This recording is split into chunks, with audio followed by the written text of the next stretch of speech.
follow the sun, the direction of the birds, the direction of love.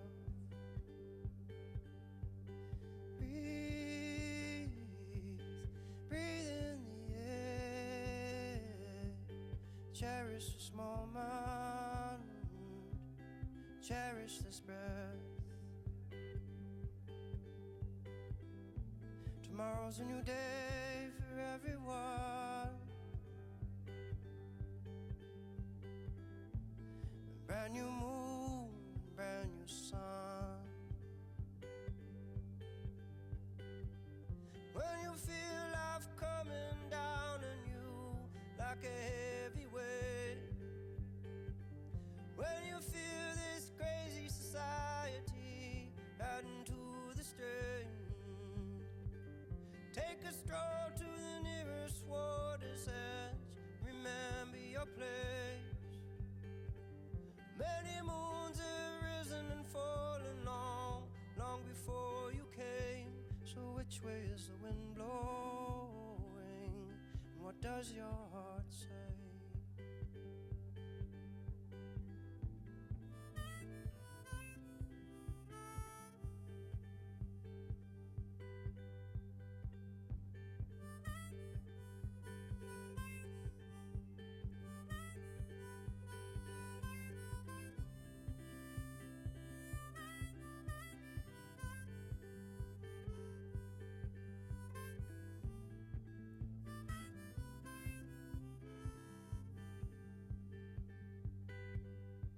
So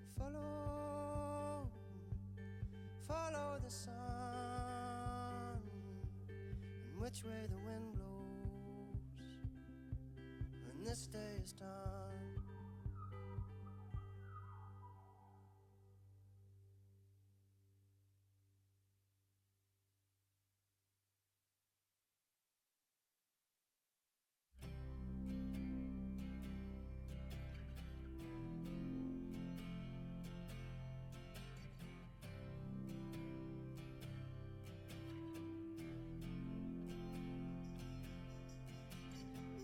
Don't make me read your mind.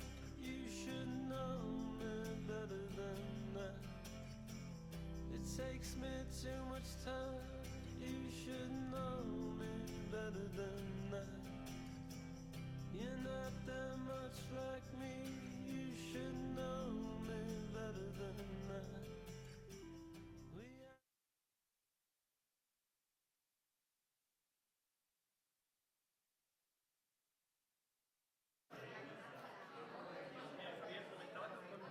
Con ellos, quería meter ahí un poco de cuña del tema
Nombre, mejor el nombre.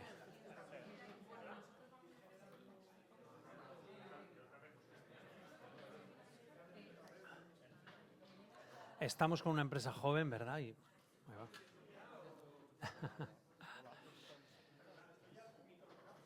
Hola. ¿El tuyo sí? Bueno, gracias a todos por venir. No sé si se me escucha bien con el micro todo, ¿no? ¿Verdad? Hola. Sí, ¿no? Pongo aquí bien.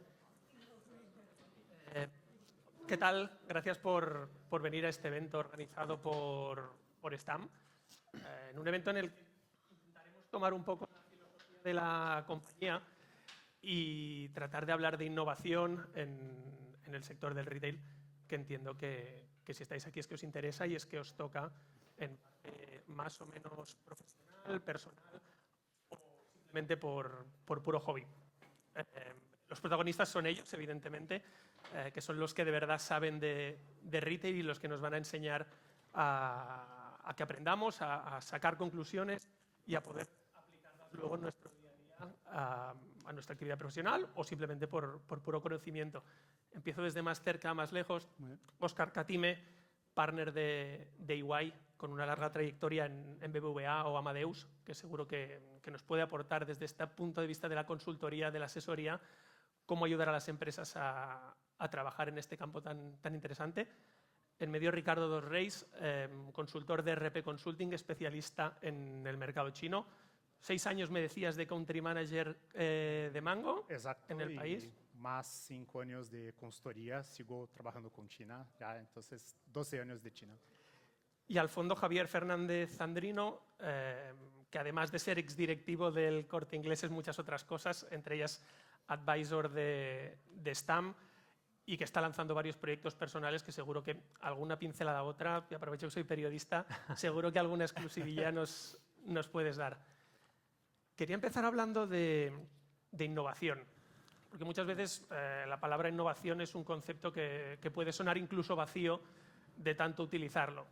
Yo ya como periodista, anécdota personal, nos llegan decenas de notas de prensa en la que todo es innovación. ¿Qué innovación, y más allá de la inteligencia artificial, que luego hablaremos largo y tendido, qué innovaciones creéis que vienen en procesamiento de pagos, en tax free, en sistemas digitales? Empiezo por ti, Óscar. ¿Qué tendencias detectas que dices, ostras, estas 2 o 3 cosas pueden ser rompedoras para el sector?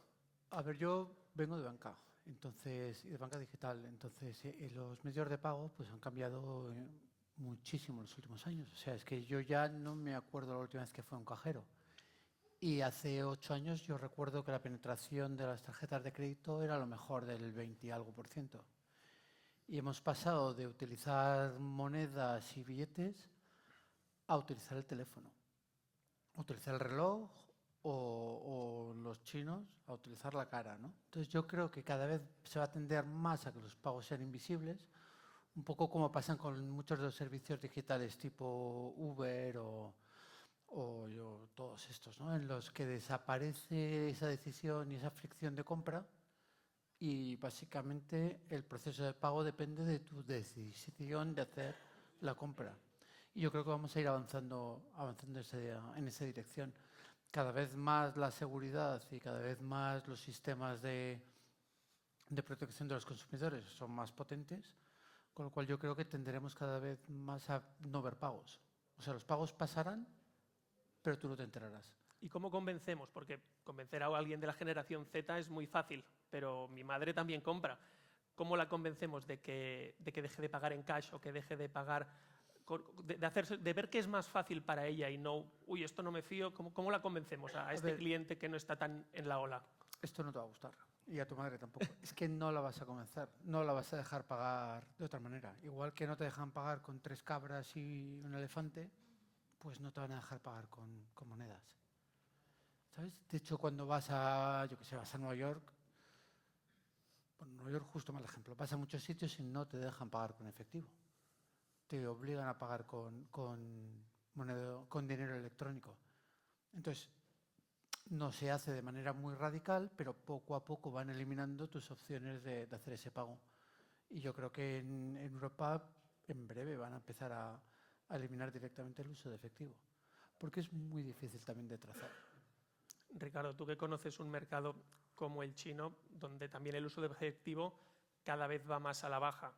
¿Qué podemos aprender de ellos? Porque creo que el mantra este de los chinos solo copian y desarrollan barato ya está más que superado. ¿Qué podemos aprender de ellos a nivel tecnológico? Sí, yo creo que hay mucha innovación, ¿no? Y lo que me sorprende es que el tema de WeChat no estamos hablando de ahora, no estamos hablando del año pasado, estamos hablando que eso pré-pandemia, pues toda la gente ya utilizaba WeChat Payment, ¿no? Entonces, yo me acuerdo que en su momento yo estaba con Mango, ¿no? Y era muy difícil convencer el por qué, aparte del pago en dinero y pago en tarjeta, yo tenía que añadir también un pago de WeChat, ¿no? Entonces, fue una evolución muy rápida, ¿sabes? De pasar de representar un 10% de toda la venta pago con WeChat hasta, ¿no?, tener ahí más de 50%.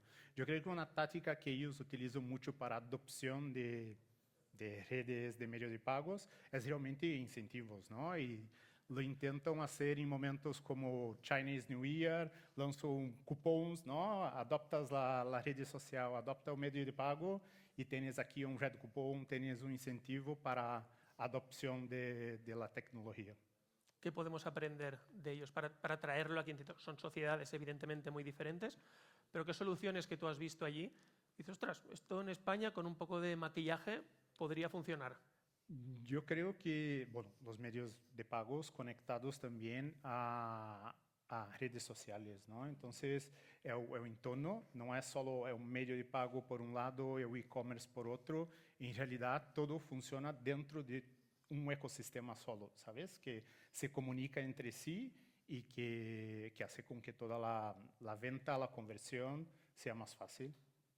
Javier, ¿las empresas españolas están preparadas para esta ola de innovación que viene? ¿Vamos demasiado lentos? ¿Somos los primeros de la clase? Hablas en retail. En retail, efectivamente. Bueno, a ver, yo creo que cuando hablamos de retail, lo que está sucediendo actualmente, bajo mi punto de vista, es que el retail está perdiendo posiciones en la forma de pensar en lo que el consumidor actual y el consumidor del futuro va a buscar y dónde va a querer gastar su dinero. Si nosotros vemos cómo se está moviendo el wallet de los consumidores a nivel internacional, especialmente en Occidente y en China, vemos que el retail cada vez tiene menos penetración, porque hay otras industrias que son mucho más innovadoras, que le dan mucho más beneficios a los consumidores. Por ejemplo, la más importante, donde hoy se está yendo la mayoría del gasto, está relacionado con todo lo que tiene que ver con la salud y el bienestar. Las compañías que están en la salud y el bienestar hoy están cogiendo cuota de mercado, lo más importante es cuota en el wallet del consumidor. A veces las empresas, cuando están en determinados sectores, llaman competidores a aquellos que hacen lo mismo que ellos, donde ellos operan. Pero el problema, como yo lo veo, es que la competición está en dónde realmente esas personas, esos clientes, ese target al que tú estás, en el que tú te estás focalizando, dónde está gastando su dinero. Y si nosotros observamos hoy el performance del retail mundial, vemos que el performance pierde peso. Por ejemplo, nombrabas los medios de pago. ¿Qué pasa con los medios de pago? Los medios de pago no controlan la decisión del cliente, son commodities. Cuando tú vas a pagar, ¿quién ha avanzado en ese sentido más que nadie? Los chinos. Los chinos tienen la capacidad, los medios de pago chinos tienen la capacidad de aportar esa transacción fría que es el pago y a la vez tienen la capacidad de impactar en la decisión del cliente, porque el cliente chino, dependiendo con el medio de pago que utilice, tiene unos beneficios u otros. Sin embargo, cuando los medios de pago occidentales no han conseguido realmente aportar valor en la decisión de pago. Y aquí es donde, por ejemplo, en el caso del tax free, que no es un medio de pago, pero es una transacción, digamos, financiera, es donde yo veo que hay mucho por innovar. Es decir, las compañías que operan en el mercado de tax free deben tener la capacidad de convertirse en marcas. Convertirse en marcas significa que tú controlas tu precio y tú controlas la decisión del cliente. No es el mercado el que controla tu precio. Para identificar una commodity, a veces las commodities dicen, ¿qué es una commodity? Una commodity es un raw material o una materia prima.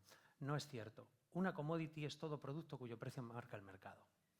Si tú controlas el precio y si tú controlas la capacidad de mover tus márgenes y tus precios en función de decisiones propias, es que estás controlando también la decisión del cliente. Entonces, en ese momento es cuando tú tienes la capacidad de mover a los clientes entre los diferentes merchants. Yo creo que este es el objetivo de las compañías de tax free en el futuro y de las compañías que realmente aportan innovación. Y más allá del tax free, Javier, porque estas innovaciones que hemos ido comentando muchas veces pueden haber empresas pequeñas, no todas son El Corte Inglés o Mango o Amadeus, que dicen, ostras, esto es una montaña para mí. ¿Cómo pueden ser realmente innovadoras con presupuestos que no tienen nada que ver con los que manejan los grandes players del sector retail? ¿Cómo pueden ellos no perder comba con unos presupuestos que están a años luz de los grandes jugadores? Bueno, en retail, el retail es una industria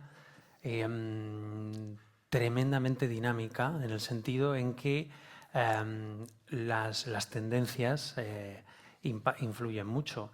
Yo creo que los retailers hoy que tienen impacto en los consumidores empiezan a ser cada vez más los locales. Porque sorprendentemente la globalización está provocando un efecto en las grandes marcas que no están sabiendo controlar hacia una tendencia que el consumidor, que está desarbolado por Me Toos, está intentando buscar retailers locales. Y aquí es donde también se está observando una tendencia que ya viene de hace muchos años, con pérdidas de penetración de mercado de grandes marcas, y lo vemos constantemente en la prensa, como hay grandes compañías que se encuentran en dificultades, con la excepción de Inditex, que lo hace todo bien, la verdad que sí. Y aquí es el consumo local, son los retailers locales los que están teniendo la mayor capacidad de atracción y una capacidad tremenda de innovación para atraer estos clientes, tanto locales como viajeros. Y con la política de devoluciones, porque ya cada vez vemos que nos hemos acostumbrado a que ya te empiezan a cobrar por devolver prendas, por el devolver en tienda. ¿Cómo se puede innovar ahí? ¿Está ya todo inventado? ¿Veis que queda ahí campo o soluciones que se os ocurran o en los que trabajéis? Por ejemplo, Óscar, no sé si tú... Sí, yo te voy a contestar esto, pero primero lo otro. O sea, yo creo que todas las palancas para poder cambiar o decir tus precios dependen justo del nivel de diferenciación. Nadie paga de más por algo que es exactamente igual. Entonces, yo estoy de acuerdo con lo que estaba diciendo él. Una empresa grande que tiene construido dentro de su DNA el ser lenta en un entorno en el que es muy cambiante, en el que tienes que cada vez ofrecer cosas nuevas a los consumidores, no se puede adaptar tan rápido. Es normal que los pequeños les estén quitando cuota de mercado de manera micro, porque luego tienen el otro problema, que escalar es muy caro, ¿sabes? Y respecto a lo de los envíos que me estabas diciendo tú ahora, yo ahí, fíjate, veo poca innovación. Yo ahí creo que tiene que haber regulación. Yo creo que esas son palancas muy financieras que justo penalizan al tío que quiere hacer las cosas diferentes. Si te viene un Amazon o un Inditex y te elimina riesgo en la manera de que no te gusta una prenda, la puedes devolver sin gasto, no dejas que el consumidor tome una decisión de manera tan libre. Le estás bloqueando por sus limitaciones financieras. Así que yo creo que hay más que innovar, que al final es mover cosas de un lado a otro, lo que tiene que haber es regulación. Y una regulación que proteja al tío que está compitiendo en desventaja en ciertos mercados. Que está compitiendo ofreciendo productos nuevos. Es que no hay nada más aburrido que un tío que no te ofrece productos nuevos, ¿no? Has abierto el melón de la regulación. No sé si creéis que la regulación en España ayuda a esta innovación en el sector retail. No sé si, Javier, y luego te pediré, no sé si que hagas una pequeña comparativa con lo que ves en China y lo que ves aquí. Sí, yo creo que la diferencia también está en cómo se vende, ¿no? Yo creo que la solución del tax free es una solución genial, pero si yo miro hacia China, ¿no? hay distintos canales y en cada canal hay una forma distinta de venderlo. Y yo creo que si desde aquí miramos queremos ese turista, queremos un cliente que es de fuera de España, ¿no? Tenemos que entender dónde está su ecosistema, dónde ese cliente decide hacer la compra, ¿no? La gran realidad de China es que el cliente cuando llega aquí ya sabe dónde quiere comprar, ya ha comparado precios, ya ha mirado reviews, si son boas, si son buenas. Es llegar aquí para convertir, ¿sabes? Y todo eso lo hace dentro de una plataforma que se llama Xiaohongshu, que es un mix de Instagram, Amazon Reviews y Pinterest. Entonces yo creo que también, ¿no? hay que mirar hacia ahí, porque a veces la innovación está en esto, ¿sabes? En cómo tú vendes y conectas con tu cliente en distintos canales de venta. ¿Y ves marcas cada vez más que estén entrando en estas aplicaciones locales, pensando ya exclusivamente en este cliente chino que viene aquí? Sí, bueno, no estoy muy, no lo sé la parte ¿no? de las marcas españolas. Sí, tengo a Zara como ejemplo, ¿no? Mango también está ahí. Yo creo que son ejemplos que lo hacen súper bien.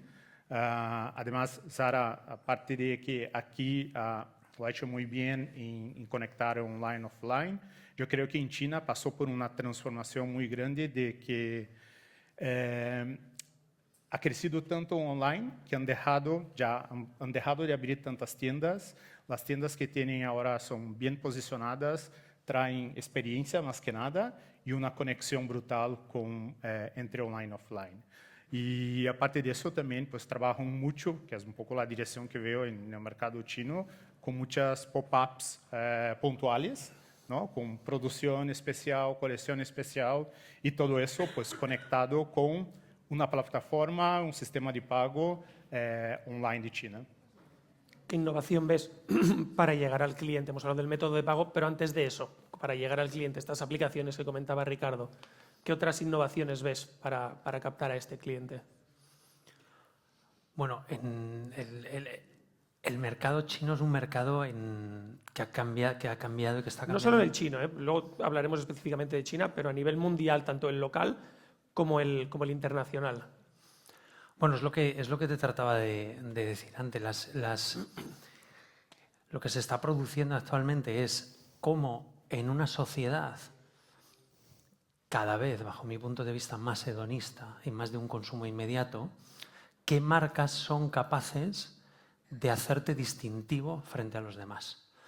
Entonces, en ese sentido, todo lo que son el crecimiento de las nuevas marcas es lo que está haciendo que ese consumidor, ese viajero, especialmente el chino, pero es que todos los clientes, todos los diferentes mercados internacionales, cuando están llegando a comprar, especialmente a Europa, son mucho más exploradores respecto a qué quieren comprar. Y lo que sí que es importante, que comentaba él, es cómo se toman decisiones antes de venir al destino. Entonces ahí la capacidad que tienes de impactar en el viajero desde el momento en el que él está planteando su viaje es donde tienes esa capacidad de penetración, porque sí que se está viendo que se expande la mancha en los destinos, las decisiones de compra de los consumidores están buscando esas tiendas diferentes y eso está determinando mucho todo lo que tiene que ver con el performance de, por ejemplo, grandes almacenes, el performance de las grandes cadenas en términos de gasto del viajero internacional. Sí. Pues fíjate, yo creo que ahí eso es como todo, que no lo están haciendo bien. Igual que al principio no sabían que tenían que buscar a sus segmentos objetivo en Instagram, ahora no saben dónde los tienen que buscar, que son en todas las redes sociales chinas, con la diferencia que ahora no hay gente que tenga experiencia en encontrarles allí. ¿Sabes? Yo creo que es... O sea, la regla número 1 de hacer bien retail, que es hacer research y tener insight de los clientes de cómo compran. Si tú quieres tener una propuesta de valor para el cliente chino, yo lo que no entiendo es no hacer el esfuerzo por entenderles. ¿Sabes? Bueno, piensa que después de la pandemia aquí se produce un efecto macro que es muy lesivo para el retail. En épocas de inflación, donde la inflación aporta un crecimiento orgánico muy importante, a veces los retailers es normal que las compañías crezcan impulsadas por las inyecciones de dinero en el mercado y no son capaces de plantearse realmente lo que está sucediendo, si están teniendo buen performance o no buen performance. Después de la pandemia, todas las compañías han crecido. Han crecido superando la inflación o han crecido no superando la inflación. Entonces, muchas veces los ejecutivos, en épocas de inflación, se tiende a tomar decisiones erróneas. Porque cuando tú vas a tus números, notas que estás creciendo, pero realmente estás creciendo por el poder impulsor del dinero o porque tú estás haciendo las cosas bien. Ahora estamos observando que se empieza a ver los efectos que tiene la inflación tras la borrachera. Decía Milton Friedman que la inflación es como una borrachera que tiene una resaca. Y ahora es cuando los retailers se va a empezar a ver que retailers han hecho bien su trabajo y que retailers no han hecho bien su trabajo. Y entonces aquí es donde viene la innovación. Porque la innovación, en este momento, es cuando los consumidores van a detectar aquellos retailers que son mucho más activos y muchísimo más interesantes para ellos. Y se ve que hay muchos retailers que no han innovado. Y como no han innovado, empiezan a verse con una ralentización importante en el crecimiento. O sea, eso le unimos lo que te comentaba antes, de cómo el consumidor, y también porque el retail no está siendo lo suficientemente innovador, como el consumidor está cambiando sus tendencias y cómo ahora viene una ralentización económica, también impulsada por el precio de las commodities. No olvidemos que el impacto del precio de las commodities hace que el consumidor tenga mucha menos capacidad para gastar en otras industrias. Y ahí el retail tiene que ser tremendamente innovador. Pero siempre hay compañías que lo hacen especialmente bien y que son capaces de encontrar en ese momento, en ese efecto de sustitución, donde además el gasto está bajando en términos per cápita en los consumidores cuando viajan. Porque ahí hay un efecto muy nocivo que es qué pasa cuando los destinos se saturan, cuando los precios de determinados productos se elevan tanto. Entonces, ¿qué está pasando ahí? También es importante tenerlo en cuenta. Y esta estrategia, este research que comentabais, ¿cómo hacerlo en un mundo que no se parece en nada, ya no te digo al de hace 5 años, al de hace un año, con la inteligencia artificial, a conflictos mundiales que afectan a cadenas de suministro, que afectan a flujos de visitantes?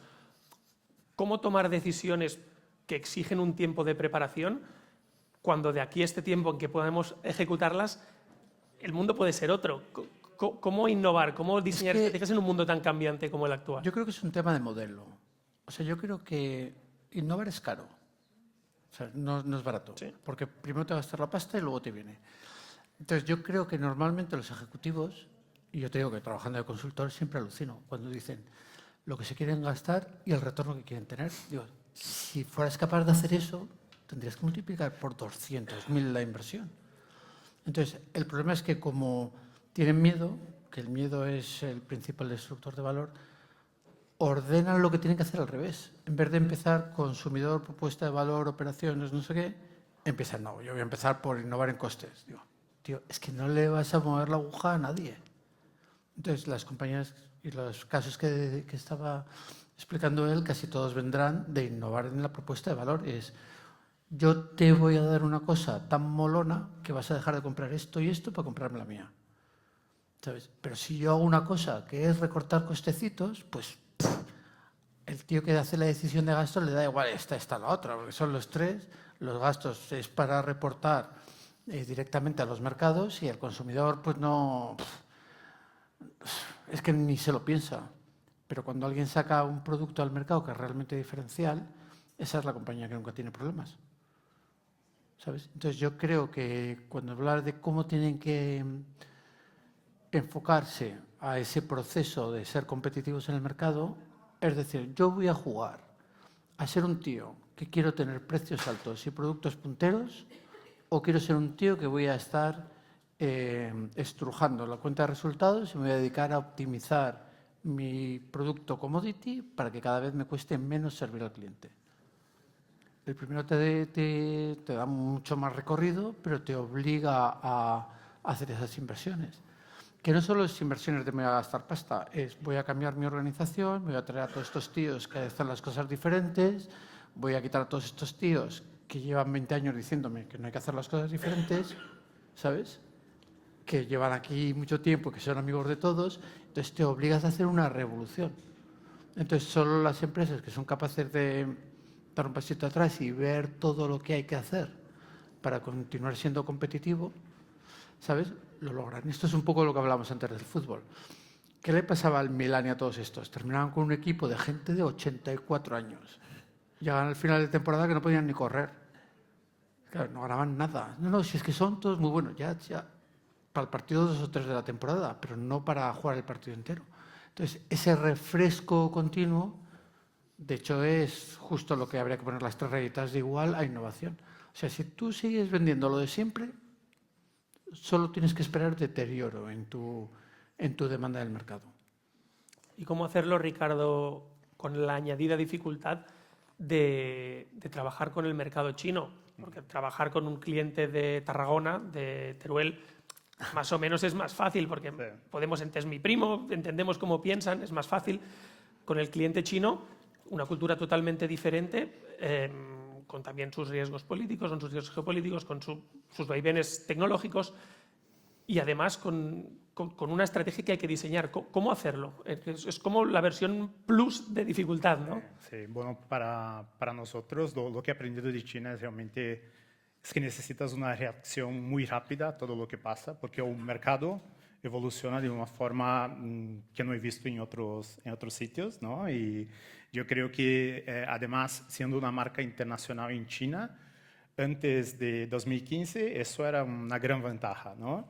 Y a partir de ahora, pues, compites con muchas marcas locales que han innovado mucho y que tienen una propuesta de valor tan buena e interesante cuanto la tuya.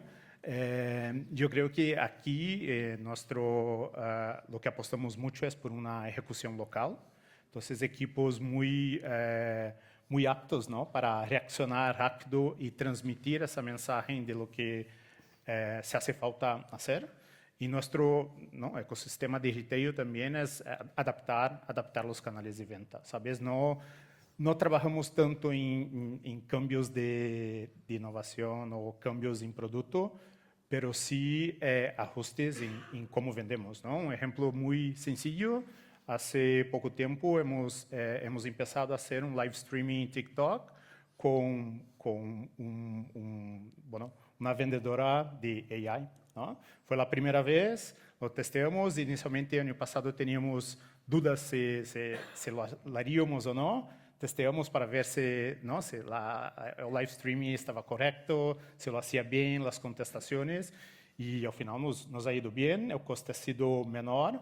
Entonces, son esos pequeños ajustes en el día a día que tenemos que hacer con mucha rapidez y una lectura también muy rápida de cuál es el canal de venta que nos funciona, ¿no? Si hablo de TikTok en China, hace 3 años representaba un 10% de nuestra venta en e-commerce. Ahora mismo, pues, representa más que Tmall, ¿sabes? Es una cosa que hace 3 años no lo imaginábamos pasar. No sé, Javier, si quieres aportar algo. Bueno, yo introduciría aquí el factor impaciencia. A todos los niveles, el consumidor hoy está tomando las decisiones muchísimo más rápido. Y cuando las cosas le aburren, se va. Eso está pasando también en el retail físico.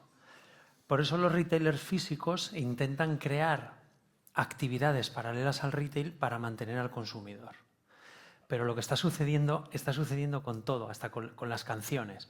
Las canciones hoy las diseñan de una manera para que las personas que las escuchan no se vayan de la canción lo más rápido posible. Esto ha pasado en el mundo online, pasa en todo lo que es la publicidad online, etcétera, pero también está pasando en el mundo retail. Si tú no eres capaz de ser muy rápido e impactar con muchísima velocidad en el consumidor se va a aburrir. El consumidor, si no es tu pareja, son tus hijos, pero alguien va a querer salir de la tienda. Nadie ya disfruta. Los retailers están luchando contra el tiempo. ¿Qué capacidad tengo yo de mantener al cliente el máximo tiempo posible? Porque el cliente lo que quiere son impactos muy rápidos. Por eso la gente está empezando a gastar mucho más en viajes, en conciertos, etcétera, porque ellos quieren que su dinero como que tenga una explosión muy rápida. Y lo mismo pasa en los retailers. Hemos de pensar como retailer que el consumidor va a estar constantemente presionado por la decisión de irse. Siempre. Va a estar pensando uno de los síntomas psicológicos que está teniendo estas nuevas generaciones es que están anticipando constantemente lo que van a hacer después. Entonces eso es un problema para el retailer. Porque hoy en día, si tú vas a hacer una transacción en un retailer y si la tarjeta no funciona, yo mismo a veces, y siempre me pasa en un comercio, no sé por qué, no me funciona la tarjeta. Y joder, al final he perdido 2 minutos, pero me he enfadado. Digo, pero coño, no funciona, no sé qué, como si tuviera de verdad. Y en el fondo lo que tengo es que irme al parking y coger el coche y total son 2 minutos. Pero eso está pasando a todos los niveles. Entonces, ¿y cómo diseñarías tú entonces esta experiencia para este cliente que viene, que constantemente está pensando, ostras, luego, con lo que me decías, juego al Madrid, luego tengo que ir a hacer no sé qué? ¿Cómo diseñarías tú esa experiencia desde que entra a la tienda hasta que sale? Bueno, tiene que ser tremendamente... no puede haber cuellos de botella, no puede haber... no puede haber problemas en los pagos, tiene que ser tremendamente sencillo y sobre todo lo más importante es que tiene que estar en el móvil, porque como los clientes, los consumidores siempre quieren estar tocando el móvil, el problema es que psicológicamente siempre quieres tener el móvil en la mano y lo quieres estar tocando. Entonces es ahí donde tiene que resolverse todo. En el momento en que tú ya estás diseñando procesos en los cuales el cliente tiene que salir del móvil, ya estás perdiendo competitividad. En el retail es muy claro. Por eso es muy importante que todo esté en el móvil y que todo sea muy rápido y muy sencillo. Y luego lo que te comentaba al principio, y encima tienes que aportarle valor. De manera que tú, cuando él está trabajando con tu marca, sienta que tu marca realmente le está aportando diferenciación y está influyendo en su decisión. Sí. Pero sobre todo ese componente yo creo que es el componente que está afectando muchísimo más. Hoy la gente no le veo metido paseando tranquilamente. Todo el mundo va a toda velocidad. Sí, yo creo que hay que desoperativizar, o como se diga, un poco la compañía. O sea, yo creo que hay que dar un paso atrás.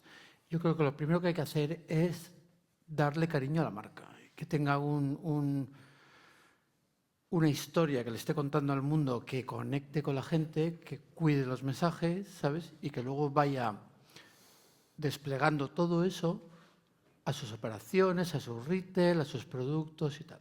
Porque está diciendo que no te pasa la tarjeta y te cabreas. Ya, pero no en todas las marcas. Si a ti la marca te gusta, no te funciona la tarjeta y tienes todo el tiempo del mundo que venga un tío que te va a tratar bien a que te atienda y te gestione el pago. Entonces yo creo que hay una cosa que hay que hacer antes para evitar todos esos problemas, que es que deje la tienda de ser tu enemiga y que esa marca sea algo muy aspiracional con lo que tú te quieras relacionar. Entonces hay muy poquitas marcas en el mundo que consiguen hacer eso. ¿Cuáles destacas? Mójate, ¿cuáles destacas? Joder, lo fácil es decir, yo qué sé, Apple. Pero para mí en realidad no son esas las que me parece que te tratan súper bien. Son mucho más las pequeñas, mucho más locales, en las que normalmente el dueño está muy cerca del diseño del concepto y del trato de los clientes. Porque otra de las cosas que yo creo que hace fatal el retail normal es que la mejor herramienta que tienen de fidelización, de venta, de que se te enamores de ellos, es la que peor tratan y la que peor pagan y la que peor forman, que son los vendedores. ¿Sabes? La mayoría de los tíos que trabajan en una tienda no quieren trabajar en esa tienda. Y están esperando que igual que los otros miran el teléfono, esto está esperando, joder, a ver cuando me piro, que tengo cosas que hacer. Cuando no tenía que ser así. O sea, esos tíos que además están en primera línea y que son los que pueden entender qué está pasando con sus clientes, qué les gustan, qué no les gustan, qué te compran o qué talla no les sienta mal porque se te ha ido la manga o porque el teléfono no sé qué. Todo eso, como las compañías viven de las ventanas corporativas para adentro, toda esa data, y nada más no paran de hablar de que tienen mogollón de data y que analizan mogollón de data, pues mira, la data más rica ni la capturáis, ¿sabes? Lo desprecian, porque el tío de la tienda no ha hecho un MBA o porque no sé qué hostias. Pero el caso es que sus ventajas competitivas directamente las arrinconan. Entonces esperan que el cliente, que está tratado por un tío que no está a gusto, le guste estar en tu tienda. Pues claro que te quieres ir, tío. Si como me siente o me apoye allí, me va a venir un tío y me va a echar una bronca porque está el que ha cabreado, que no le han dejado salir. Entonces yo creo que es un proceso más de marca y de filtrar todos estos... A mí no me gustan los valores, todas esas virtudes que tiene que tener la marca en cómo gestionas todas tus operaciones, especialmente la definitiva, ¿no? Que es el trato con el cliente.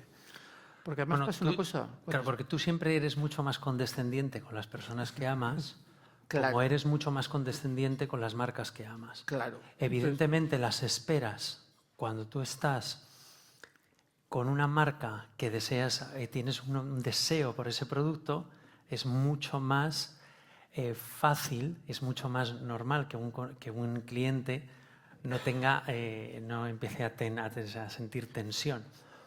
Lo que pasa es que cuando el cliente viaja, el problema más importante es el tiempo. Cuanto más tiempo tienes al cliente en tu tienda, más capacidad tienes de impactar sobre él.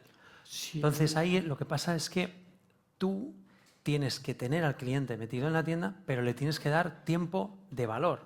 Claro. Porque si en el momento en que tú al cliente, que además cuando viaja, hoy en día además, piensa cómo se viaja hoy en día. O sea, piensa si realmente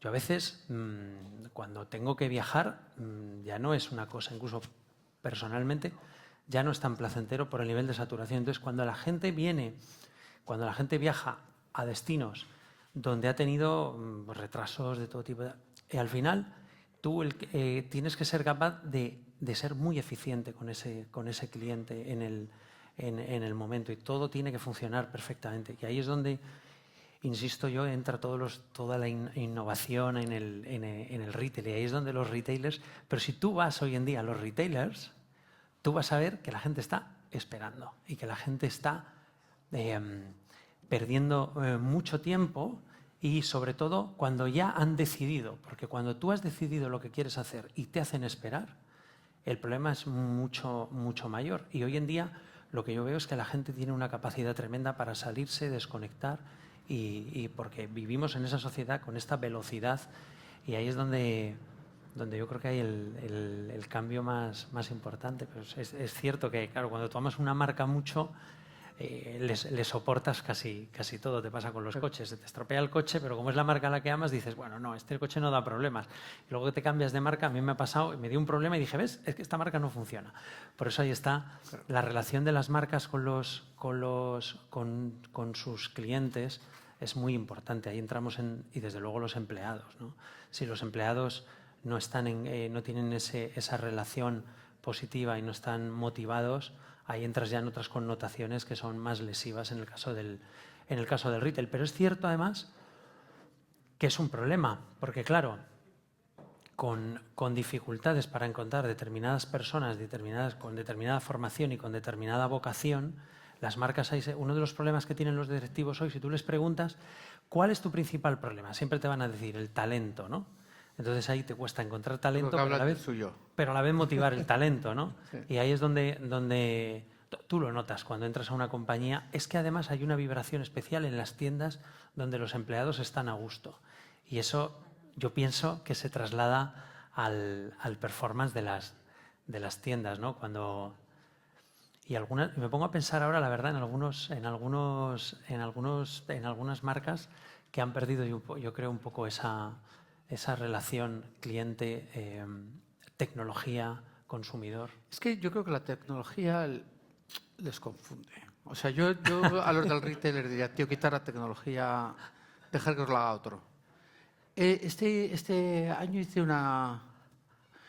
hice un proyecto con una compañía de bikinis de lujo en Colombia. ¿Bikinis de lujo? Sí, una compañía que se llama Agua Bendita. O sea, allí nadie tenía ni puta idea de nada, ni de negocio ni de nada. Y compañía que yo creo que va a sobrevivir mejor que nadie. Y se enfocaban en 3 cosas. Nosotros hacemos lo que queremos para nuestros clientes, no diseñamos para otros, solo para los que queremos. Queremos tener un impacto social y le metemos un montón de bordados y cosas que solo saben hacer artesanas locales, Sí. ¿sabes? Y encima tratamos a todos nuestros clientes, nuestros empleados, como si fueran familia.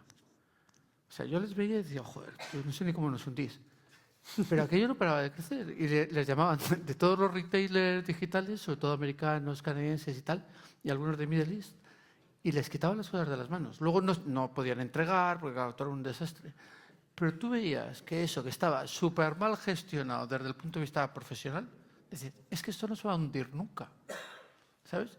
Porque además, así como las 2 fundadoras eran pues muy divertidas y tal, y se habían metido desde el principio yo también en el mundillo este de las experiencias, porque organizaban colaboraciones con artistas de reggaetón, montaban conciertos y tal, pues es que yo estuve allí poco tiempo y les llamaban desde mogollón de representantes de artistas para hacer lo mismo en otros países. Y hasta decían, es que no... El año que viene, este año no podemos hacer más, tenemos el calendario lleno. Habéis hablado de la gestión del tiempo, Ricardo, el comprador, el cliente chino. ¿Cómo gestiona ese tiempo dentro de la tienda? ¿Es muy diferente al occidental, al europeo? Más o menos nos comportamos igual dentro de la tienda. ¿Cómo es este proceso? Yo creo ¿no? Que el cliente ya llega con una decisión mucho más Siempre. Gran parte del tiempo sí, porque ya ha mirado redes sociales, ya ha comparado, ya sabe el precio y va a la tienda, pues es de ahí donde yo estoy de acuerdo con los comentarios que tenemos que evitar toda esa fricción, ¿no? Entre pagos, cómo la tecnología funciona en tienda, pero si miro desde mi experiencia en Asia, eso eso tiene que estar sí o sí, ¿sabes? Y yo creo que lo que se está trabajando mucho ahí es cómo crear ese deseo para que los clientes vengan hasta la tienda. Entonces yo un ejemplo que utilizo ya desde hace años y sigue siendo un ejemplo muy interesante es la marca Gentle Monster, no sé si la conocéis, es una marca de gafas de Corea y lo que hace me parece brutal y siguen siendo referencia y es muy chulo, se va a sus tiendas, tienen instalaciones internas de decoración hechas para redes sociales, ¿no? Eso es un punto muy importante, aparte de la experiencia en la tienda, pues que tu tienda esté diseñada para que vayas, saques una foto, subas un vídeo en redes sociales, ¿no? Entonces, la experiencia, lo que utilizo mucho como ejemplo es Gentle Monster, porque voy y hay cola de gente esperándose para coger la gafa y sacar una foto. Entonces, el cliente es tu cliente y es tu influencer a la vez, ¿sabes? Y eso trae un impacto en cómo las otras marcas están funcionando en China y en Asia también, ¿sabes? Desde el punto de los landlords, ¿no? Ahora vas a negociar con los landlords para abrir tu tienda. Ellos no quieren más solo tu tienda, que abra tu tienda con la caja, las ropas. Ellos quieren y te preguntan, vale, pero ¿qué experiencia distinta, qué concepto vas a traer para mi cliente en este shopping mall? Entonces va a ese lado de mucha personalización, ¿no? Y tener ese diferencial para que el cliente al final pues quiera ir a tu shopping mall o a otro shopping mall. Y la misma presión lo veo para activaciones como pop-up, que hay una presión grande para que a cada temporada pues tengas innovación, un concepto distinto, quizá una colección distinta, pero yo creo que el punto para pensarnos es cómo creamos ese deseo para que la gente, los clientes, vengan hasta nuestra marca, más que lo demás que debería estar funcionando en tiendas, ¿sabes? Errores. ¿Qué errores ves que repetimos o que repiten los retailers una y otra vez y dices, no puede ser? Otra vez el mismo error con el cliente chino. ¿Qué barreras culturales ves que no paramos de chocar? Bueno, he visto, no lo sabía que la diferencia era tan grande del turista chino, ¿no? Que se gasta en media más de 3.000 euros, ¿no? Cuando viene a España, y eso es el doble de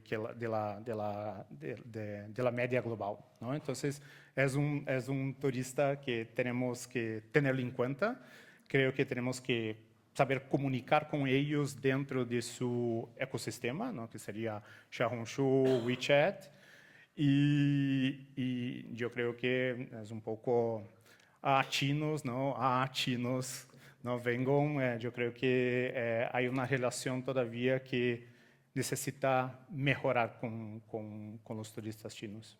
¿Y esto se consigue con vendedores? Tú que, Javier, en la época del Corte Inglés. Fíjate que desde el año 2012 que yo empecé a conocer los clientes chinos de entonces a los clientes chinos de hoy, la transformación es total. Entiendo que es un error no generalizar el turismo chino como Claro. una sola No, persona. sin duda. Eso es un error que a veces cometemos todos de generalizar el cliente norteamericano, el cliente chino. Pero desde luego el cliente chino, estamos hablando de hace 15 años, es que yo no los veo igual. O sea, yo los veo y me parecen otro tipo de... Sí. El comportamiento es completamente diferente. Y ahora es mucho más exigente, mucho más conocedor, mucho más interesado de marcas que les dan una propuesta de valor mucho más atractiva que el mero hecho de ser conocidas en China o de ser relevantes, ¿no? Y ese proceso, además, el cliente chino lo ha hecho en tiempo récord, que a otras sociedades les ha llevado mucho tiempo, y eso está obligando a cambiar muchas formas de pensar que tenían los retailers, que antes eran muy buenos o que tenían mucha penetración, mucha capacidad de atraer cliente chino, y que ahora la están perdiendo a toda velocidad por casos como el que él comentaba, ¿no? Porque las marcas tienen que crear valor para evitar que el cliente vaya...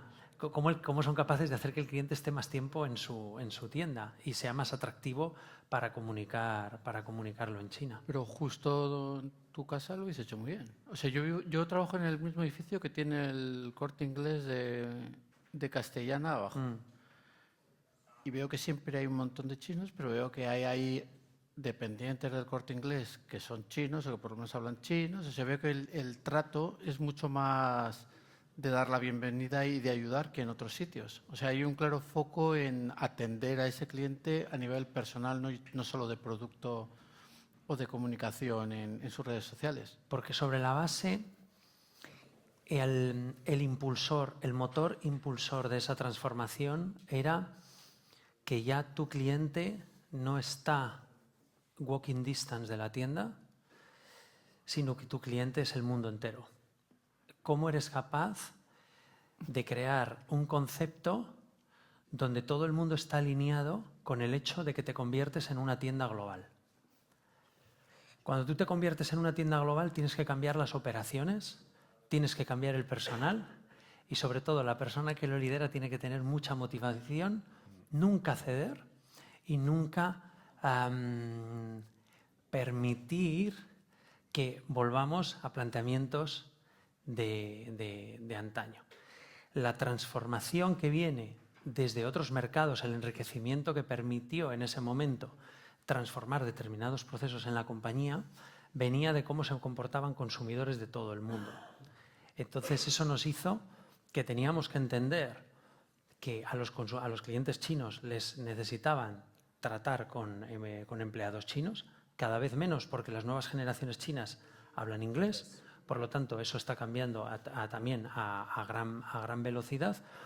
Pero ya no tanto el cambio en procesos, el cambio en partners, el cambio en marketing, sino es un cambio de mentalidad.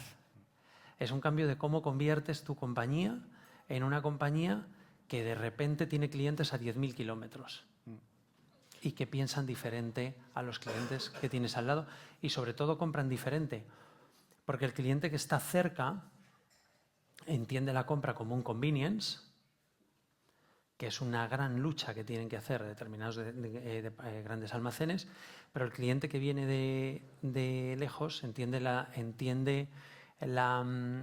el proceso de compra como una experiencia, aunque no me gusta mucho a mí utilizar esa palabra, pero es un momento donde tiene que ser gratificante para él, porque es un tiempo muy importante en su viaje.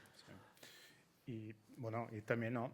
Refuerzo que es un cliente que está altamente conectado, ¿no? Entonces, mi experiencia, he tenido 2 últimos viajes con mi equipo de China. Fuimos a Portugal y fuimos a Brasil también, que hemos tenido reuniones con la marca. Y ellos han llegado con una lista de los restaurantes que querían comer, la comida que querían comer exactamente, qué querían comprar, qué marcas, cuáles eran los productos. Y todo eso lo han decidido ya en China, mirando sus redes sociales. Y aparte de eso, pues cuando hacen la compra, no son solo un cliente, también van a reproducir contenido de lo que han comprado, si les ha gustado, si les ha gustado la atención al cliente, si les ha gustado el producto, si merece la pena que otras personas compren también o no. Y en el trato con el cliente, ¿cómo se mezcla el trato que requiere el señor de Shanghái con el de la señora de Castellana o el del señor del Paseo de Gracia? Porque esto nos ha pasado a todos, que vas a un restaurante, ves que solo hay turistas y dices, ostras, no he acertado. Nos ha pasado a todos. ¿Cómo consigues mezclar esta atención que requiere el cliente asiático, el cliente norteamericano, con el cliente que vive a 3 calles? ¿Cómo se hace eso dentro de tienda? ¿La IA es una solución? ¿Cómo lo podemos hacer esto? Bueno, yo siempre he pensado que el éxito en todo proceso de servicio, el 90% es el reclutamiento. ¿Qué tipo de perfiles reclutas para tu compañía? Y luego hay un 10% que es educación y formación. Pero sobre todo es qué perfiles estás integrando en tu organización. ¿Comparten sus valores? ¿Comparten tus valores o no comparten tus valores? Si tú eres una compañía, o eres un restaurante, o eres un retailer en este caso, cuya vocación es una vocación internacional, tú tienes que tener personas que tengan una vocación internacional y que esto lo tengan claro. Y a partir de ahí, lo demás se construye muy fácil. Cuando tú te equivocas en procesos de reclutamiento, todo es muchísimo más complejo. En la selección de los perfiles está... Y es que además tú lo ves, porque es que la naturalidad en las personas, sobre todo que atienden al público, es una pieza clave. A veces hay gente que no la necesitas explicarle muchas cosas más que lo que venden, pero tienen esa naturalidad y se sienten cómodos, tienen una cierta vocación. Y volviendo a lo que hablábamos antes, uno de los problemas que se encuentran hoy las compañías es si son capaces de reclutar el talento que cree lo que ellos creen. Esto es lo más difícil.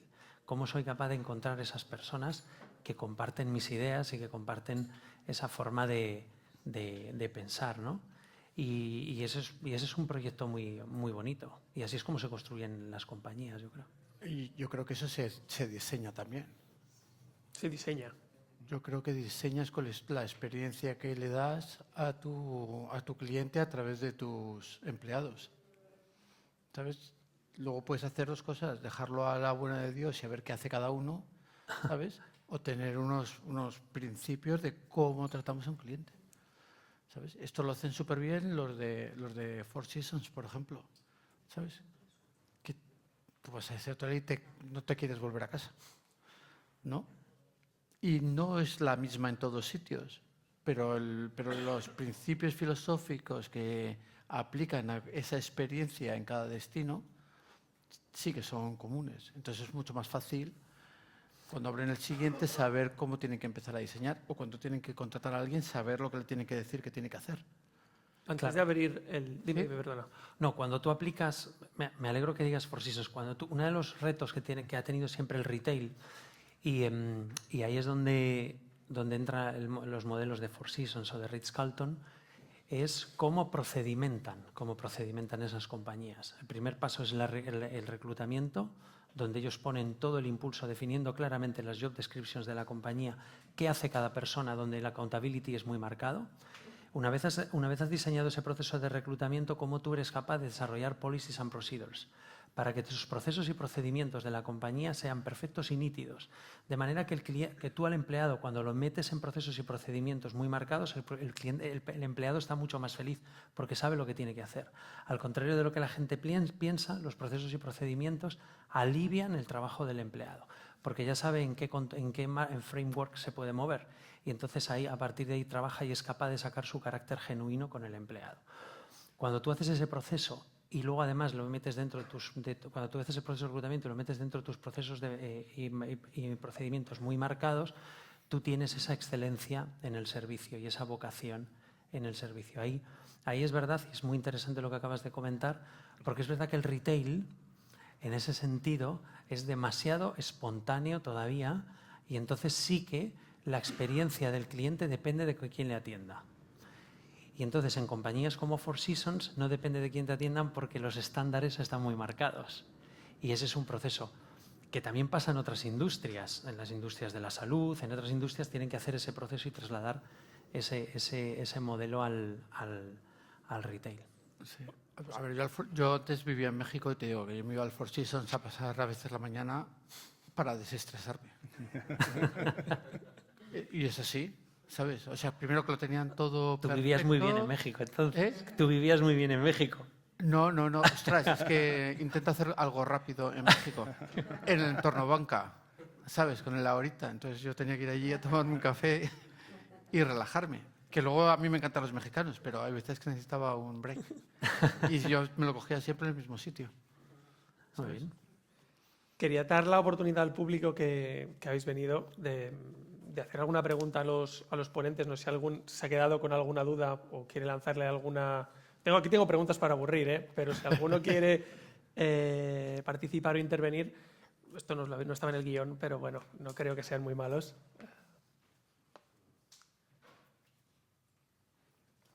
Pues sigo yo, no os preocupéis.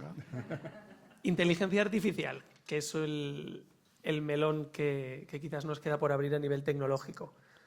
Todos tenemos muy claro que la compra a través del móvil, aunque cada vez es más difícil discernir qué es compra por internet y compra física, va a cambiar mucho con la inteligencia artificial. Pero ¿cómo va a cambiar la compra, el proceso de compra en retail, en el canal físico, con la inteligencia artificial? Esta necesidad de impactos constantes que comentabais, esta reducción de tiempos de espera que pueden hacer que se acaben perdiendo ventas, esta fricción a la hora de los métodos de pago. ¿Dónde creéis que tiene más recorrido la inteligencia artificial a la hora de hacer más eficiente y mejor para el consumidor el proceso de compra? O sea, van a hacer más transparentes los productos y van a hacer también más transparente el posicionamiento de precio. O sea, como tú quieras vender algo más caro que el de al lado, más vale que le estés añadiendo algún valor intangible que el cliente lo perciba rapidísimamente. O sea, yo creo que la inteligencia artificial y los agentes que te van a meter en el móvil y todo eso tiene un potencial de comoditizar retail, pero vamos así. O sea, a los malos los va a convertir en redes logísticas de almacenamiento de productos en baldas. Y a los buenos no, a los buenos les va a dejar marcar un premium de precios y va a atraer al cliente que quiere. Mira, los buenos los que lo hagan bien van a poder elegir clientes, creo yo, y van a poder poner el precio que les dé la gana. Y a los que no lo hagan tan bien, yo creo que les espera mucho sufrimiento. Entonces el cliente chino la utiliza muy diferente, la inteligencia artificial, de lo que estamos acostumbrados con el público occidental? No exactamente, yo creo que es bastante similar, ¿no? Hay muchos procesos, ¿no? Muchas formas de eliminar fricción, ¿no? De llegar a la caja y pagar sin tener que desatar alarmas de forma rápida. Yo creo que hacia donde debería ir es un punto más de personalización, es decir, al momento que tú entras en la tienda, pues el equipo, cuando vas a hablar contigo, ya sabe quién eres, qué ha comprado, cuál es tu talla, qué tipo qué color te gusta más, cuál es tu frecuencia, cuál es tu ticket medio. Entonces, todas esas informaciones ya muy personalizadas al cliente. Pero no lo he visto todavía, a lo mejor ya lo hay, pero es donde yo creo que sería un punto a más en la experiencia del cliente, en llegar y ya tener pues todo ese background de informaciones del cliente. Bueno, yo creo además que el retail está un paso por detrás de otras industrias en la aplicación de la inteligencia artificial. La inteligencia artificial te va a dar muchos inconvenientes porque, como comentaba, en los retailers que no tengan la capacidad de tener herramientas para competir, el consumidor va a tener mucha información y va a acudir a la inteligencia artificial para entender muchas cosas de lo que quiere comprar. Pero a la vez las tiendas que saben utilizar la inteligencia artificial van a tener una herramienta muy competitiva, muy poderosa, sobre todo a la hora de manejar datos, sobre todo a la hora de manejar procesos mucho más rápidos y mucho más eficientes. Yo creo que la inteligencia artificial lo va a cambiar casi todo y la industria del retail también va a tener un impacto muy... Y marcar precios, ¿no? O sea, yo no sé mucho del retail, cómo andarán con los precios, pero yo creo que los precios se van a convertir en dinámicos. Sí, sí. No, sobre todo... Todo este cálculo se hace en tiempo real. No, sobre todo porque hoy en día te estás yendo para entender, para buscar, para preguntar, te estás yendo a la inteligencia artificial. Por lo tanto, la inteligencia artificial va a tener la capacidad de mostrar tus virtudes y tus defectos a muchísima velocidad. Claro.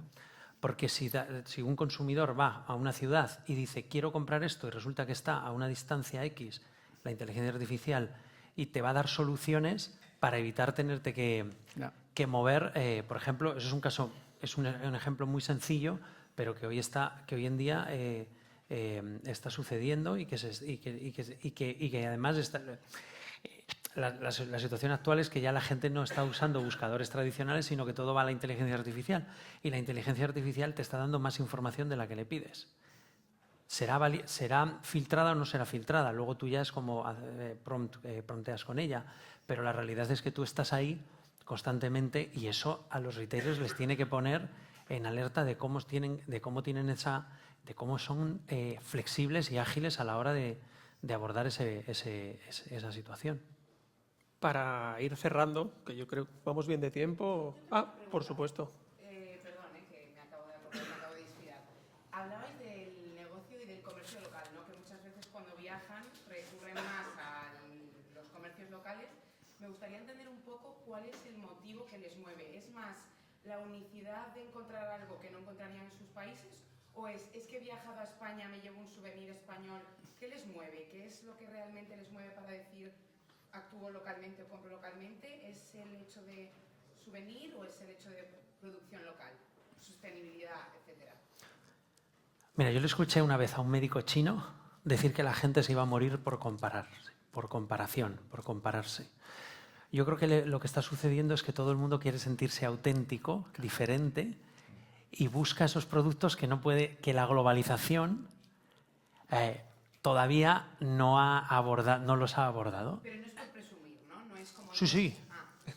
Es por presumir. Es por la misma razón por la que todo el mundo cuelga lo que está comiendo en Instagram, por la misma razón por la que todo el mundo cuelga lo que está bebiendo en Instagram, y es por la misma razón por la que todo el mundo quiere llegar a su ciudad y decir, tú llevas una camisa de la marca tal que la tiene todo el mundo, él lleva unos pantalones de la marca tal que la lleva todo el mundo, pero yo me he comprado esto muy auténtico y muy único. Y eso está siendo... Luego, evidentemente, en el día a día hay players como Zara, ¿no?, que efectivamente forman parte de la vida de las personas y todo el mundo compra en esos players. Pero siempre están buscando esos accesorios, esos productos que son auténticos. Porque es que al final las calles comerciales, si tú te das cuenta... Yo, por ejemplo, me estoy empezando a preocupar. Porque para mí está empezando a carecer de interés viajar.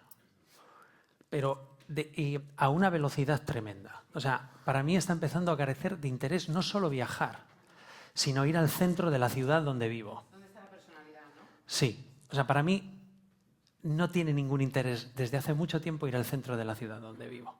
Yo creo que las ciudades hoy son cascarones de nuez manejados por una marejada turística que les lleva, pero que no saben controlar. Entonces, eso es un tema también a tener en cuenta. Interesante también para desarrollar un negocio, ¿no? No que todo sea europeo, blanco, beige. Claro. Sí. A la hora de desarrollar un negocio y a la hora de impactar en las personas, es realmente cómo tú te sales de esa dinámica. Yo sé que todo el mundo quiere, pero es muy complicado, ¿no? Sí. Porque, joder, la gente está es como la sociedad es una sociedad bulímica. Piensa que es una sociedad que lo que hace es constantemente consumir experiencias. Y entonces yo digo, pero ¿y dónde está la mayor experiencia, que es la vida? Entonces todo eso en el centro de las ciudades está produciendo una transformación que que las tiendas pequeñas tienen que saber aprovechar. Porque hay muchísimas personas cada vez más, y eso es la transformación, lo hemos hablado, por ejemplo, la sociedad china.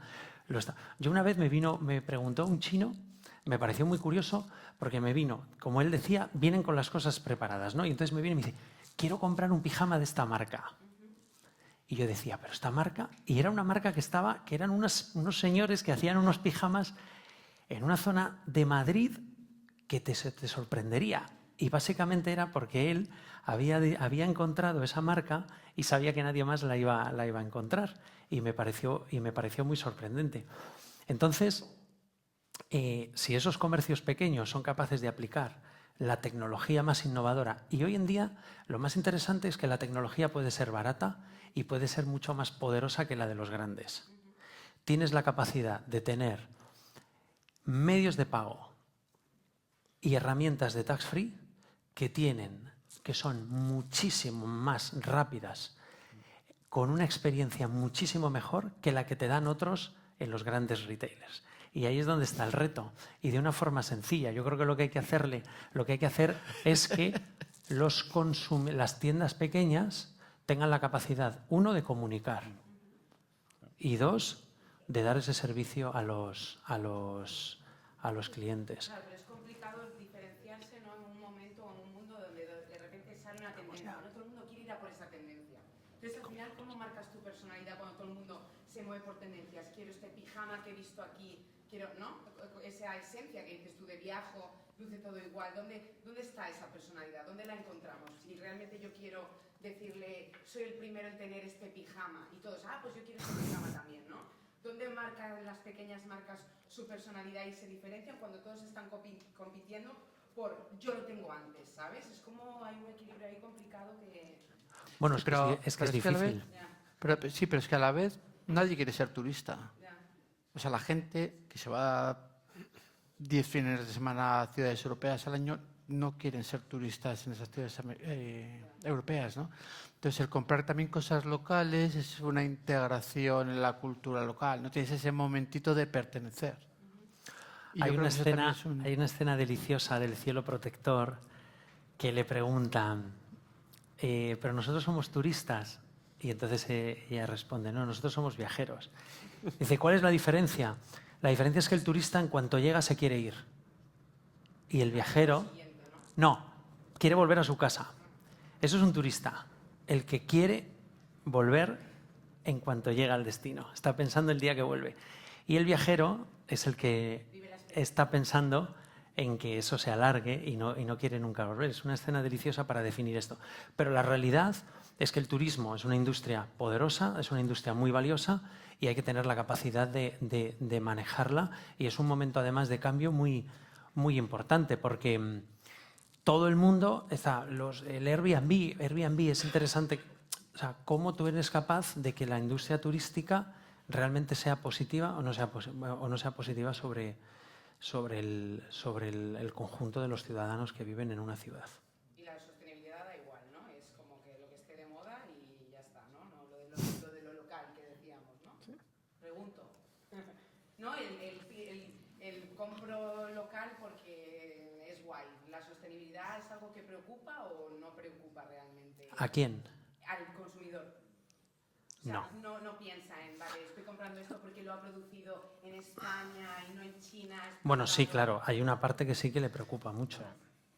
Hay una parte que sí que le preocupa muchísimo. Entender cómo se ha hecho esa marca, por qué se ha hecho, eso cada vez está siendo así, pero no es el conjunto o sea, no son los millones y millones de turistas que estás viendo hoy en día, por ejemplo, en una ciudad como Barcelona, ¿no? Quería terminar con... Si no tienes ninguna... ¿Sí? Mira, si hay una allí y una allí, si alguna tiene más, sentidos libres, evidentemente.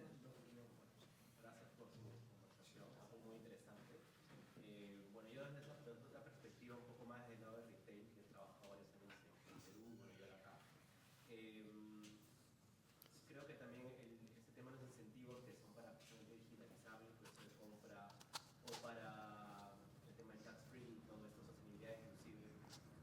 Creo que el mindset de la empresa, que es en este caso pequeña o mediana, que quiera adoptar estas tecnologías, estas iniciativas, lo veo más como un gasto que como una oportunidad para poder hacer un upgrade de precios también. Porque finalmente, si estás ofreciendo un retorno del impuesto, en este caso a los extranjeros, o una sensación de satisfacción con respecto a que esté haciendo bien a la comunidad o al medio ambiente, eso puede ser una excusa suficiente como para también darle al cliente extranjero un precio diferenciado mayor, ¿no? O sea, en todo caso, para no afectar los márgenes de negocio, ¿no? Y desde esta perspectiva, no sé si hay empresas que ya, medianas, pequeñas, casos que conozcan ustedes, que ya hayan adoptado ese tipo de excusas para poder justamente mejorar márgenes, ¿no? Y no simplemente verlo como un gasto, el tema de estas innovaciones. No sé si se entendió mi pregunta o no. Sí. Bueno, yo creo que lo he dicho al principio. O sea, hoy el tax free es una experiencia, es una sensación financiera y no hay compañías.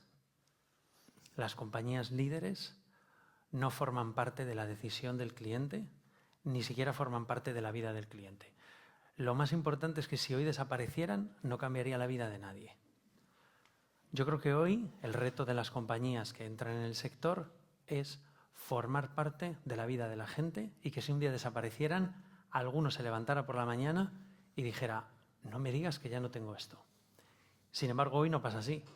No tengo pues, oye, ¿qué compañía me da el tax free aquí o cómo lo puedo hacer? Y ese es el cambio importante, porque y no lo han conseguido hacer. Yo he vivido una transformación muy importante en el tax free, lo viví durante 12 años en la compañía, pero si me pongo a pensar en el tax free de hoy, digo, hay hueco para hacer las cosas diferentes.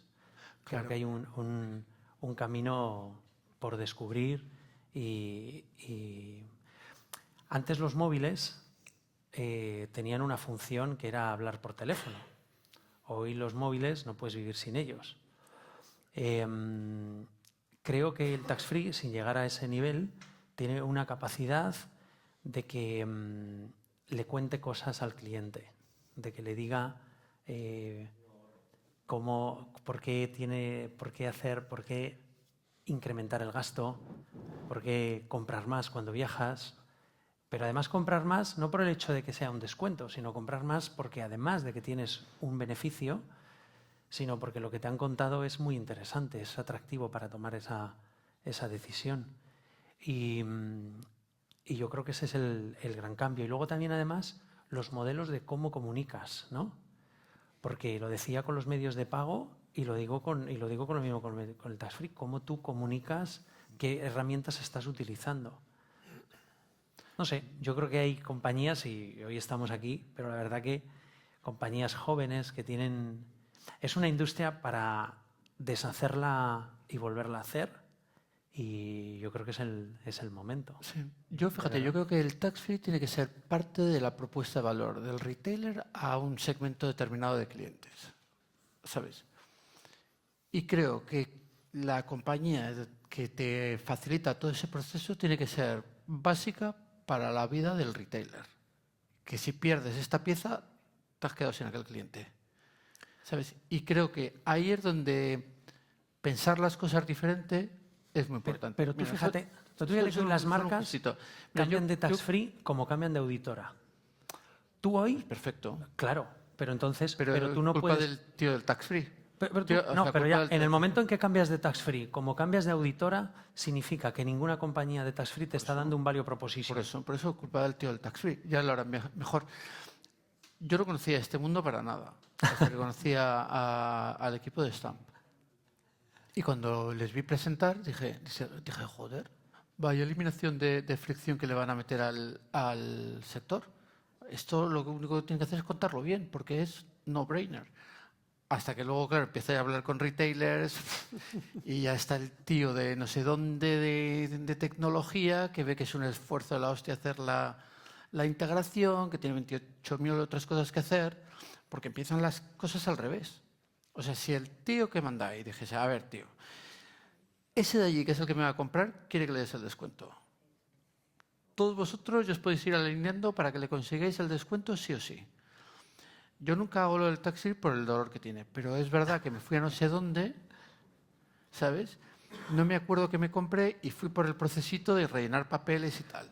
Entonces, claro, llegué tarde al aeropuerto como siempre y ni tax free ni hostias.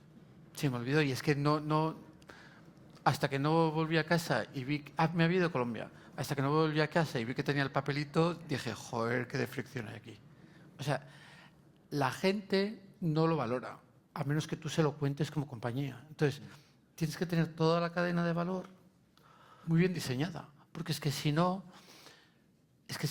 el que no sé ni quién es, pero el tío este que me hizo rellenar todo el papelito solo me hizo perder el tiempo. Porque como no me está solucionando todo el proceso, el tío, claro, no ha pensado que yo llego al aeropuerto siempre ajustado de tiempo. Entonces, yo llego a casa y digo, cabrones. ¿Sabes? Ahora esto no se lo puedo lanzar a nadie. Entonces, yo creo que ahí es donde las compañías, como cualquier otro negocio del mundo, tienen que ser súper buenas, ofreciendo que su propuesta de valor tenga un altísimo ratio de cerrar el ciclo. ¿Sabes? Igual que el tío que se dedica a cerrar el ciclo de e-commerce, lo que contabas tú antes, o el tío que tiene la tiendecita con todos sus puestos y está asegurándose que haces cross-selling del calcetín o lo que sea, el tío de la parte financiera también tiene que ser hiper bueno cerrando todo el proceso. Y eso hay que contárselo a todo el mundo, desde el tío que está creando la propuesta de valor hasta el que la integra, hasta los cartelitos o los mensajes que le llegan al chino antes de entrar a la tienda, porque si no, no le extraes el valor. Ricardo, y siguiente pregunta, no sé si quieres. Sí, no, me gustaría solo añadir que, aparte del tax free, lo que me gustó bastante de la solución de Stamp es que también tienes la opción de comunicar con el cliente, facilitar esa comunicación visita del turista y también facilitar el pago, ¿no? A través de Alipay, WeChat Pay. Entonces elimina esta fricción del pago, que también es algo que se valora mucho, ¿no? Si miro turista chino, pues sus dos destinos principales son Japón, Corea. Acabo de volver de ahí y la gran mayoría de las tiendas de moda, de belleza, tienen ya implementado el pago con Alipay, tienen implementado el pago con WeChat y además pues están comunicando dentro de su plataforma, de su red social, ¿no? Entonces, yo creo que eso es un punto muy interesante para atraer aún más ese cliente asiático, eliminar la fricción y además tener la posibilidad del tax free. La última. Por mi parte quería preguntar, lo que hablamos antes de cada vez el turista, en este caso el asiático o el chino, busca algo más, una experiencia, un producto único o más autóctono, más de cada ciudad, de Europa.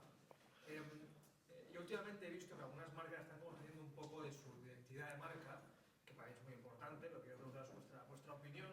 Por ejemplo, Cartier, cuando te estación de Cartier, pues aparece un museo de Gaudí o de Sagrada Familia. Me parece una tienda de Cartier, o por ejemplo, Hugo Boss para el Año Nuevo Chino sacó una colección que no parecía de Hugo Boss porque era el Nuevo Chino, todo rojo, colores que Hugo Boss no acostumbra a tener, o incluso Pandora. Qué importante es para vos, bueno, ¿qué creéis vosotros? Que la marca salga de su identidad para también mover un poco al cliente y dar una experiencia más única en cada ciudad. Pues sí que es verdad que nos damos cuenta que cada vez buscan más, en el caso de España, pues que les flipa aceite de oliva, los productos de aquí, y igual lo que las marcas intentan es intentar, dentro de lo que pueden, decir, oye, vamos a relacionarnos también con el país, con la ciudad, porque si no es que nos gana el aceite de oliva. Mi pregunta es, ¿cómo veis vosotros que la marca se aleje de su identidad para este tipo de acciones? Yo si quieres voy ahí, que a mí esto de las marcas me encanta. O sea, yo creo que es la mayor cagada que existe. Yo creo que las marcas tienen cierta elasticidad. Ciertita. porque además es que hay mucho ruido en el mercado, es súper difícil mandar un mensaje. Entonces, como ya no mandes el tuyo, mandes otro, ya no te lo va a escuchar nadie. Pero es que encima luego hacen el ridículo. O sea, es como si yo de repente cambio de identidad y aparezco vestido un día de lagartera en la oficina. Pues no va a funcionar. Porque es que vas a perder justo tu identidad. Entonces, con esto de que las marcas pueden llegar lo que quieran, yo me acuerdo que tenía una presentación por ahí. Hay cosas como que Harley Davidson se puso a vender tartas de cumpleaños y cosas así. Y eso no funciona en la vida. Y no va a funcionar. O sea, si tú quieres vender, decías lo de Hugo Boss, de ir de rojo, si quieres vender trajes rojos, monta otra marca, ¿sabes? Pero no intentes estirarlo porque es que al final no estás entregando valor para nadie, ¿sabes? Estás intentando ser, pues básicamente mediocre en todo. Porque nunca vas a ser igual de bueno que el especialista en los trajes rojos, nunca vas a ser igual de bueno que el tío que se dedica a hacer esto y lleva 50 años haciéndolo. Entonces tú vas a expandir tus recursos demasiado finos y vas a ser regulares en todo. Y en un mercado con tanta competencia, estar en el medio casi es mejor ser de los malos que quedarte en el medio. Por lo menos el de los malos ya sabe que va a palmar. Tú vas a estar intentando meterle ahí más recursos para sobrevivir y lo único que vas a hacer es quemar capital. O sea, yo nunca haría eso. Y yo creo que hay pocos casos que hayan sido exitosos expandiendo la marca en muchas direcciones. Si eres Amazon, vale. Vale, pero yo creo que el resto del mundo lo tiene muy difícil para competir así. Bueno, yo discuerdo un poco porque vengo de ¿no? Melissa es una marca que es muy conocida por hacer colaboraciones desde los años 80, entonces no es algo de ahora. Entonces yo creo que hay formas de que tú colabores con otras marcas, con otros nombres, designers, y no pierdas tu identidad. Yo creo que lo que veo en China es que el cliente chino quiere sentirse especial, ¿no? Entonces, yo cuando fui a China en 2012, pues llegaba ahí, las fotos de modelos eran todas europeas, no había modelos chinas, ¿no? Lo que veía era mucho el occidente, ¿no? Y eso, pues, poco a poco fue cambiando. Fueron adaptando ya para uma imagen adaptada a la cliente local. Y poco a poco las marcas también entendieron que hacer un producto a lo mejor especial para Chinese New Year o hacer la comunicación del Chinese New Year es súper importante para ese mercado, ¿sabes? A lo mejor a nivel de ventas no hace sentido, ventas total de lo que haces en ese momento, pero a nivel de conectar con ese cliente es súper importante. Y también ahora lo que veo en China es un cambio en que hasta 2015, pues ser una marca internacional ya era lo suficiente para que las personas quieran pues llevar tu marca. Ahora con la nueva generación, pues realmente buscan marcas locales que han crecido, que están muy fuertes y muchas veces mejores que cualquier otra marca de fuera. Entonces también es buscar ese punto, cómo conectas con estos artistas, estas marcas locales, sin perder tu identidad, pero a la vez enviar un mensaje, oye, me importo contigo, quiero hacer algo especial. Yo creo que ese es un punto esencial, ¿no? Yo estaba en Gentle Monster, que he dicho, la tienda tenía una colaboración entre Fórmula 1 y Mickey. ¿Cuándo te has pensado en una colaboración de gafas que mezcle Mickey y Fórmula 1, ¿no? Cualquier uno diría no. Pues es donde veo que va la dirección de China y Asia, ¿sabes? Va para ese punto un poco que a lo mejor para nosotros no tiene mucho sentido, pero que es necesario. Javier, para terminar, que yo creo que están ya mirando todos ahí al fondo el catering. Si quieres aportar No, algo. bueno, es que la industria del retail, la industria de la moda es en sí misma una industria que tiene que estar constantemente comunicando. Tiene que estar constantemente creando propuestas de valor en las tiendas porque necesita que los clientes encuentren nuevas razones para ir a las tiendas. Lo que pasa es que yo estoy de acuerdo contigo y me estoy pensando a pensar la cantidad de veces que hacen cosas que son tan impostadas y son tan superficiales que a veces pues, no les salen bien. Y luego respecto al consumidor chino, yo creo que también en esa relación de cómo compran también es cómo las marcas comunican. Hace unos años se les comunicaba de una manera incluso muy directa y era una forma de hacer las cosas que funcionó, que en ese momento los retailers necesitaban hacer porque el cliente chino necesitaba conocerles y destacar sobre otros, pero hoy el cliente chino no necesita que lo casi que le hagan como si fuera una tribu especial y que tú le puedas comunicar de una manera mucho, incluso metafórica respecto a sus costumbres. Yo creo que hoy la comunicación debe ser muchísimo más elegante, muchísimo más elevada y yo creo que hoy sigo viendo cosas en algunas tiendas que ya no proceden, ¿sabes? Cuando comunican el año nuevo chino, cuando comunican determinadas cosas para ellos. Es que ha ido a toda velocidad y es el momento de pensar que es que hay clientes chinos que están mucho más cercanos a Occidente en su forma de pensar de lo que nosotros pensamos. Compran exactamente igual y ellos no necesitan que tú les pongas un caballo volando, ¿sabes?, en ningún lado. Eso ya no toca. Lo que ves ahora realmente es algo muy sutil. Muy Sabes sutil. que mezcla tu identidad con algo que es culturalmente muy relevante. No sé si has visto la colección de Adidas para China, pero hay una chaqueta que tenía un nudo que es un nudo chino, ¿no? Yo fui en unas 3, 4 tiendas, estaba soldado en China, estaba soldado en Japón y estaba soldado en Vietnam. Entonces ese es un gran ejemplo también de cómo lo han adaptado a la cultura local y que a la vez pues ves los dos, ¿no? Ves algo que es chino, pero sin perder también la esencia de la marca. Pues con esto, y os animo a seguir luego el debate aquí con una copa de vino de Bodegas Torres y el catering de Ramos Boquería. Ha sido un placer escucharos en una conversación que ha ido mucho de tecnología, pero que me ha gustado mucho la reivindicación de las personas que habéis hecho. Entonces, muchas gracias a los tres y ha sido un placer. Espero que hayáis disfrutado igual que yo de la conversación. Os animo a seguir aquí con esta. Muchas gracias. Gracias. Gracias. Gracias. Gracias.